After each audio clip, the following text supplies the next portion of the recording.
All right, folks, welcome back. It's 2:45 and time to get this show on the road. Our next speaker is Dr. Tanisha Williams. She's a Burpee postdoctoral fellow in botany at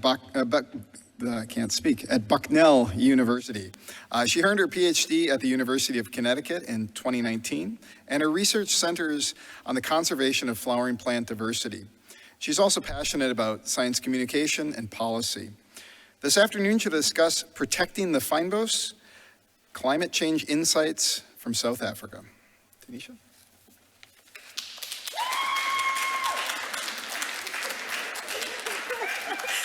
Thank you. Thank you so much. I just want to say what an honor it is to be here. I am from Washington, D.C., born and raised, and I have been coming to the Smithsonian since a child, and so it's a real honor to be standing right here.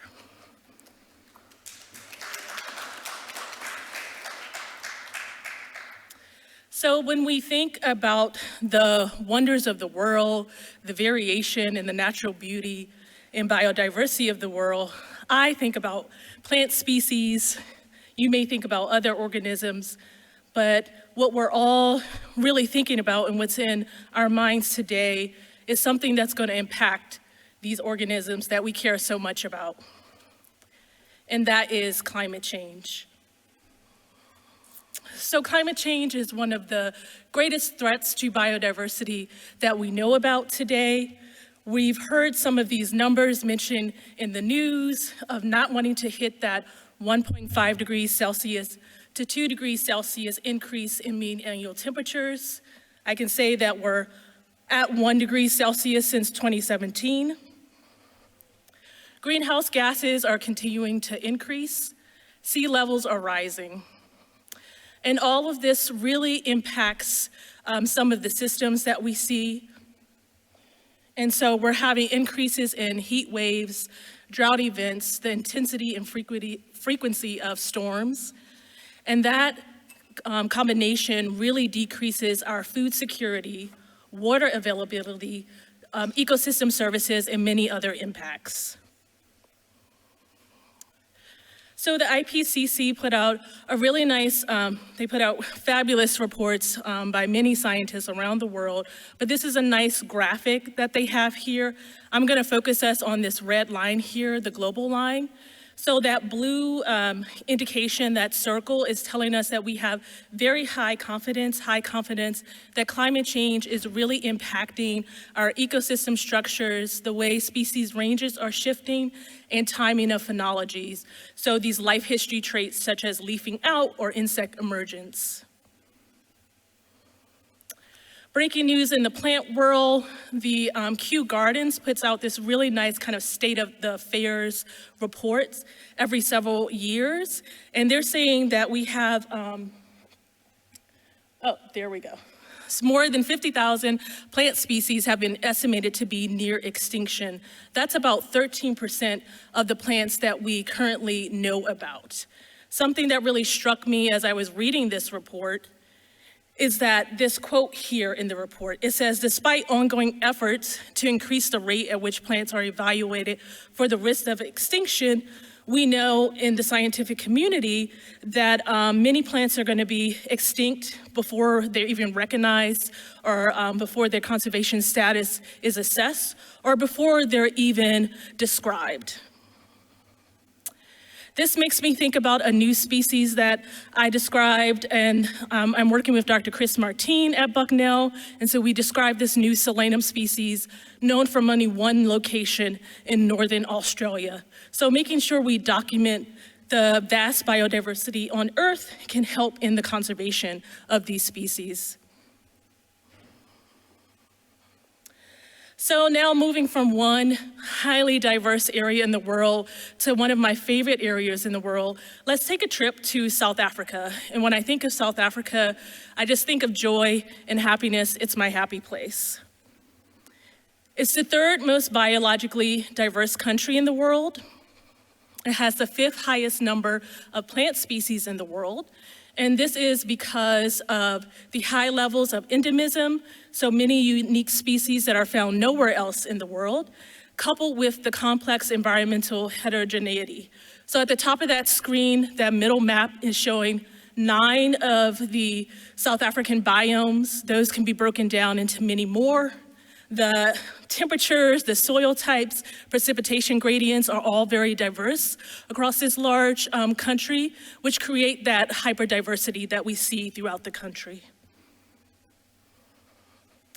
So let's get into more about the climate change projections and on the continent of Africa, and let's get into Southern Africa, and then we'll zoom in into South Africa.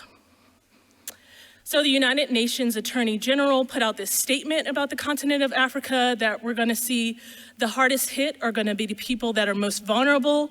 We're also gonna see some hits in food security. We're gonna see hits in population displacement, as well as stressors on the water systems. And I'm gonna be tapping into that and talking about one such event later on. So if we look at this really nice USAID graphic, what I'm really looking at is that gray bar, and it tells you some of the projections that are gonna be, are projected for Southern Africa.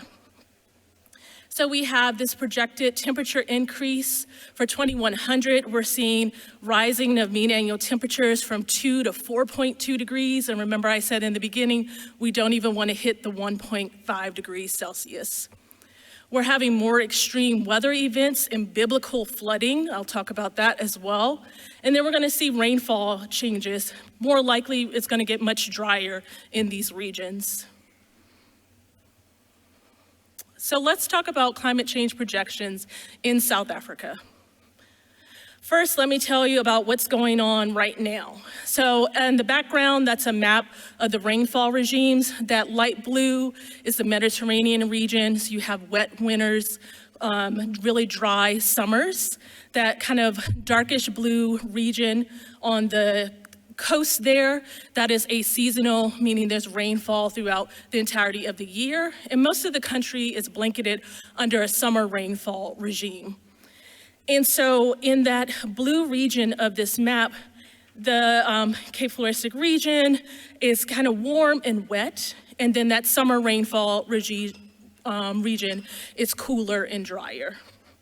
So climate change projections for this region for 2050 are saying that across the board, we're getting much warmer. But then in that blue region, we're gonna get much drier. Where it was wet currently, we're gonna get drier. And then that summer rainfall region, we're gonna get much wetter. So these are projections for 2050. But we are seeing these changes right now. So those biblical floods I was talking about in 2019 and 2021, South Africa has been having dire flooding in KwaZulu-Natal region and some other regions throughout the country. I'm not sure if you all heard about, but the Cape Town water crisis was something that was just a phenomenal thing to witness and to be in the country during this time in 2017 to 2018. It actually started in 2015. They had a period of really good rains in 2013 and 2014, and then 2015 all the way to about 2017-18, there were very, very low rains. And so Cape Town was about to hit this point called day zero. It was all over the news. People were worried about this day because the city of Cape Town was going to be the first major city in the world to turn off tap water to everyone. And so they never hit this day zero because of rainfall that came and because of the citizens of the country really conserving water, using gray water. But it was a really scary time to be in South Africa at that time. So now I'm gonna play a short clip where Mama Dundee is gonna tell you about her experience during the Cape Town water crisis, and then I'll tell you a little bit more about this project that's going on.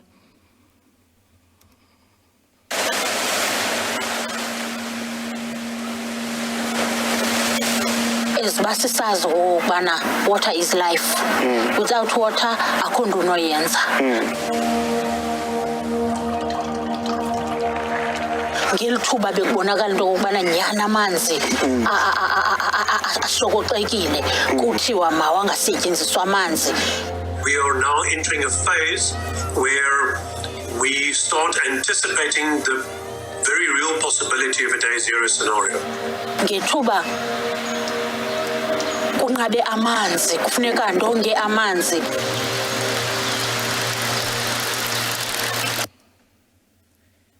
And so I just wanted to play that very short clip. I highly suggest that you look at this mini documentary. It's only 17 minutes. It's called Making Sense of the Water Crisis. It's on YouTube for free. And this is talking about a partnership. And so the local citizens were telling their stories to scientists. They collaborated with researchers from the University of Cape Town and other NGOs. And so the citizens were telling about the inequalities to water access.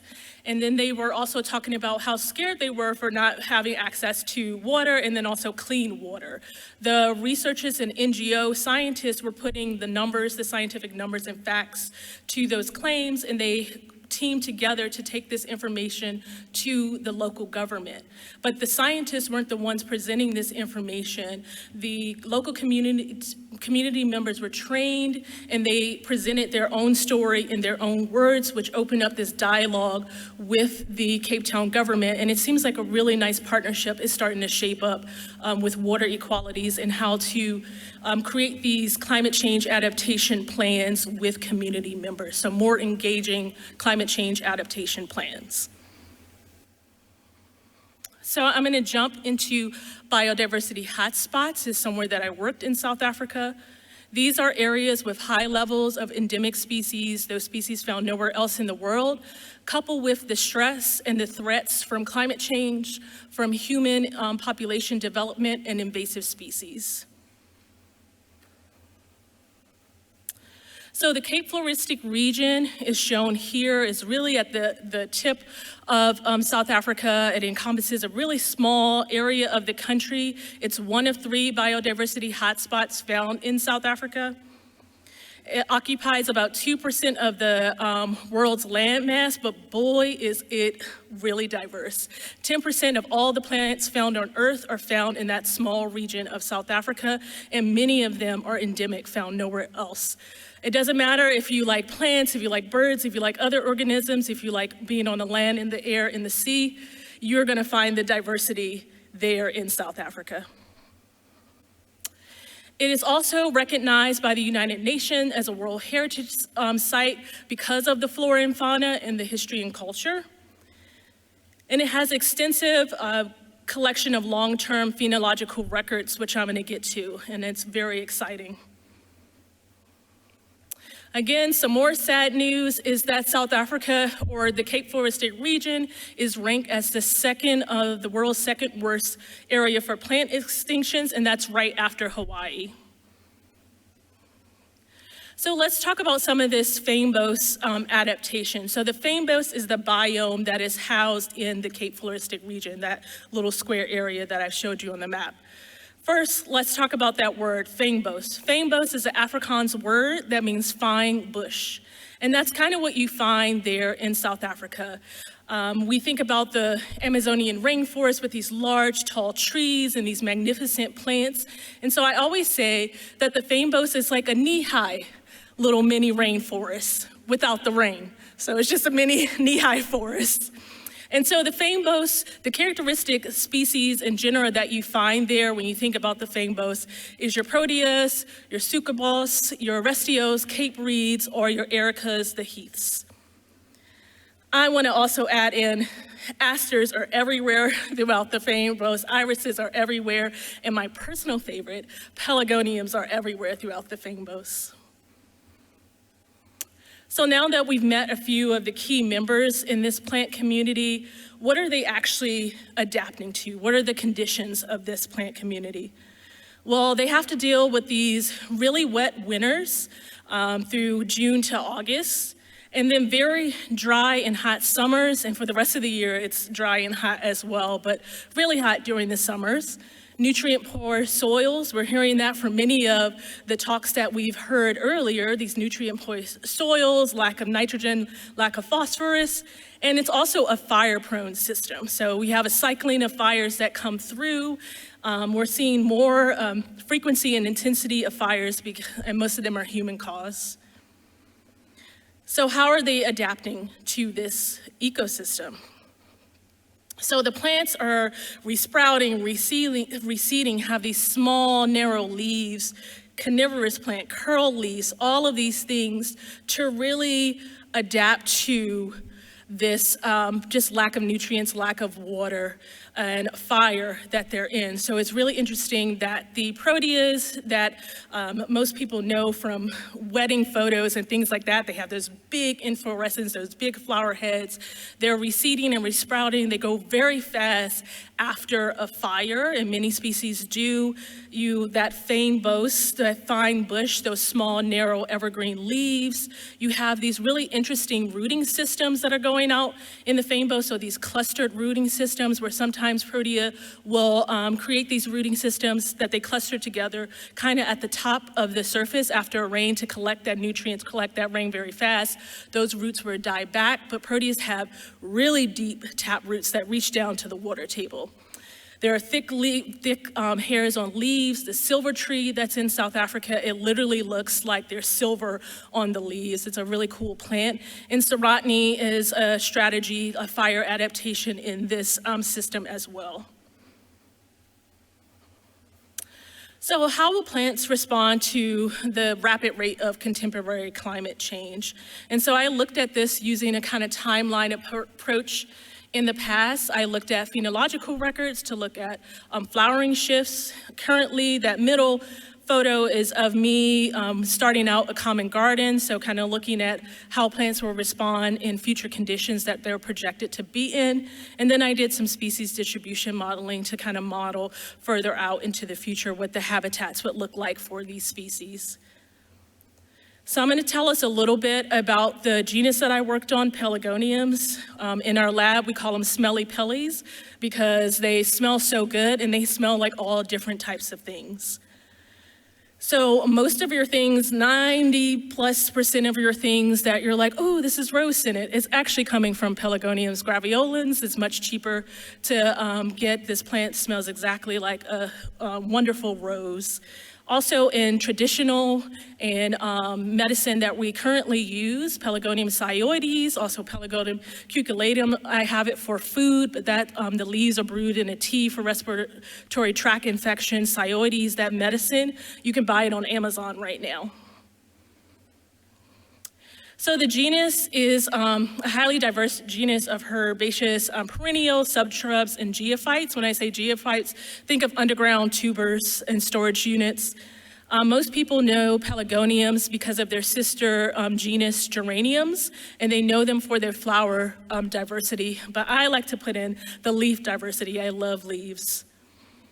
So there are approximately 280 species. There's about 160 species in the Cape Forestic region, and about 89% of those are endemic to the region. So let's answer that first question about historically, how have pelargoniums responded to climate change over the past century? So first, I use collection records, but I always like to give a shout out to collections in herbaria. We have about 3.5 billion specimens.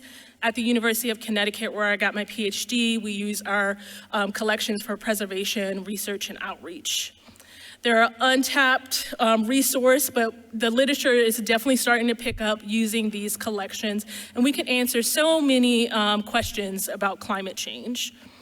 As I was going through and looking at the literature and reading, kind of starting this project, some of the trends in the literature is saying that with this earlier kind of increased climate change is increasing the temperatures. With that, we're getting the earlier onset of spring, and then as well, the earlier onset of flowering. Most of these studies are done in North America, Europe, and Asia, so the continent of Africa, we're lacking.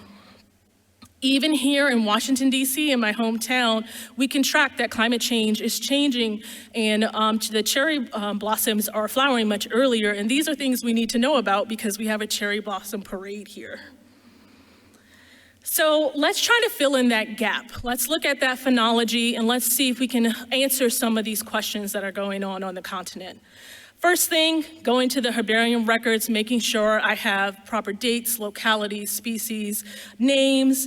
Then next, cleaning up the data. I had access to 230, but after cleaning it, got to 129 species. Then from there, I also had access to over 2,000 weather stations over the past century, and I made sure that I cut my data to the region where the weather stations were. The first thing I wanted to know, had temperature changed over the past century?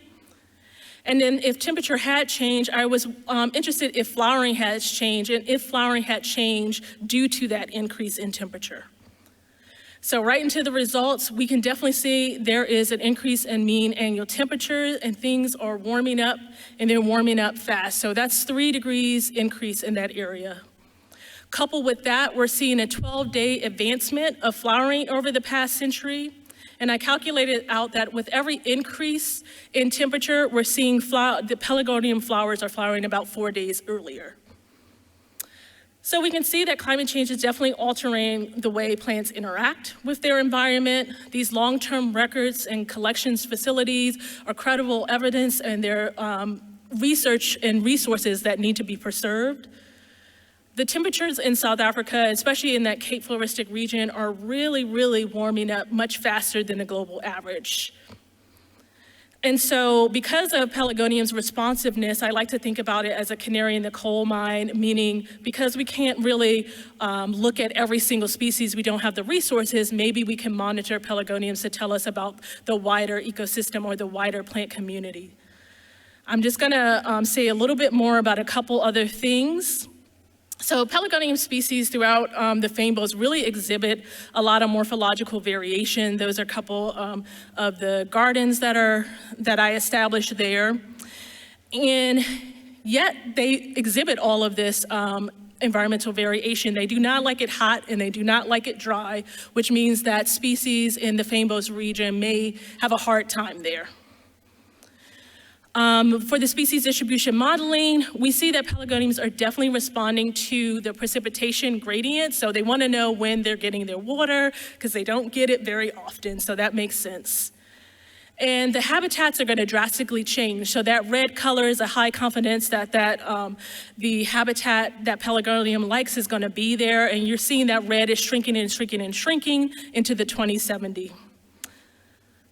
So is there a silver lining with all this? And I like to think so. I like to have hope.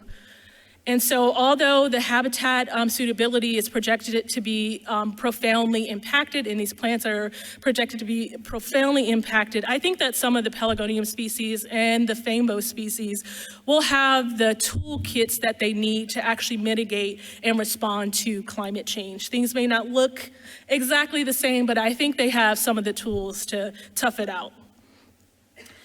I want to just say, if you want to learn more about South African botany, please follow these wonderful, wonderful scientists. So we have Mashudu from Kirstenbosch Botanical Garden, Dr. Knox Makunga from Stellenbosch University, Rupert Kaltman, he is the conservation manager of the Botanical Society of South Africa, and a master's student, Hannah from the University of Cape Town. So with that, I would like to thank all of my funding sources, all of the people that helped me. I really like to shout out my 2 PhD advisors, Dr. Kent Halsinger and Dr. Carl Schlichting, but also look at the work that's coming out of Dr. Cindy Jones and Dr. John Seilander's lab. Look at for the work for Dr. Kristen Nolting, Dr. Nora Mitchell, and Dr. Tim Moore, and all of these wonderful South African mentors and mentors that I've had doing this work. I'd like to say a very special thank you to my family for being here. It means a lot to me to have your support and to be standing right here. And so one last thing before I sit down is that I want to really encourage everyone to look up Black Botanist Week. This is something I started with 11 other Black botanists. It was started in 2020 to promote, encourage, create a safe space for, and find more Black people that love plants. Please follow us on Twitter. Please look at our website. We have an infographic promotional video telling you more about why we were started. And these are the 12 scientists, so 11 scientists plus me. And our committee is as diverse as the plants that we love. We're from the UK, the US, South Africa. We are teachers, we are faculty members, we are graphic illustrators that love plants. And if you're looking for some teaching materials, we have a whole lecture series at the Holden Gardens that has, all of the lectures have been recorded with teaching materials. And I gave a talk on uncovering the Black botanical legacy. We'll be in Alaska. So if you're going to Botany 2022, we will see you in Alaska. We have a symposium there entitled The Black Botanical Legacy. And with that, I'll take your questions. Thank you so, so much.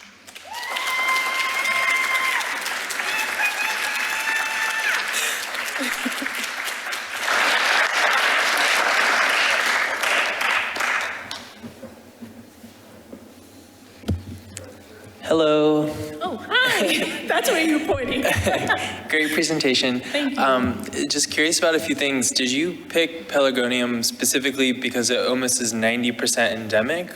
Is that like a very high number of endemic for the genera, or like what was really the indicator aspect of like picking that genus? That is a good question, and it does not have that answer. It has the answer that my advisors work on pelargoniums and proteas. That's what our research group does, and because I wanted to do some common garden experiments, pelargoniums germinate much faster than proteas. Mm-hmm. So that's really the answer as to why picking pelargoniums. Yeah, and did you survey like all 128 species? Or, what do you mean by survey? With the like phenology and mm-hmm. like noticing like the floristic changes? Yeah, going to herbariums, yeah. I was at University of Cape Town's herbarium, which I had a slide in, but I had to cut it because my talk was so long, with this wonderful kind of Hogwarts door. They have a Department of Botany there. So definitely University of Cape Town, Rhodes University, South African National Botanical Institute. I went to many herbarium, and also some of this is digitized, so I also looked that way. Yep. Cool. Thanks. Thank you. Yeah, hi. So online we have a question from Jean asking about how do you deal with the range of flowering? How can you tell if a dated herbarium specimen is from the beginning of the flowering range or the end? That is such a good question. So that is something that I spent a lot of time trying to deal with. And here we're kind of really talking about peak flowering. So this is when you have most of your flowers open. But that's such a good question. It's something interesting as well that I would love to look into, is kind of looking at, we have this peak flowering where most of your flowers are opening, but it will be nice to kind of see that gradient. Is that maybe in the beginning, or are there more flowers opening than in the past? It will be nice to kind of see if there's a gradient effect and get deeper into this research. That's something I'm interested in. If there's not another question in person, online, Rhonda asks, and this has to do with the climate change aspect, please discuss the tools you believe will help the species. Are you studying that aspect? That's a good question. So I will say that I'm personally not studying that aspect right now. I'm in a different system, but I'm going to wrap back around to South Africa in a few years. But there is a thing called the Fynbos Forum. And this is a conference that I've attended all of my time in South Africa, where local government scientists, conservationists are getting together to discuss these issues. And so there are boots on the ground that are taking the scientific work and actually applying what scientists are saying on the ground. So there are definitely people that are doing that work. I just mentioned that Bonnie had the same question. Any other questions here?